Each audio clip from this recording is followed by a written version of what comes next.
பூமி நமது தாய். அந்த தாய்க்கு என்னவெல்லாம் நேரிடுகிறதோ அதுவே அவளுடைய பிள்ளைகளான நமக்கும் நாளை நேரிடும். ஏனென்றால் பூமி மனிதனுக்கு சொந்தமானதல்ல, மனிதன்தான் பூமிக்கு சொந்தமானவன். அம்மா போல அள்ளி தரும் மழைதான்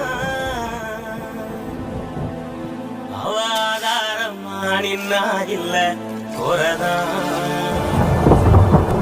அம்மா போல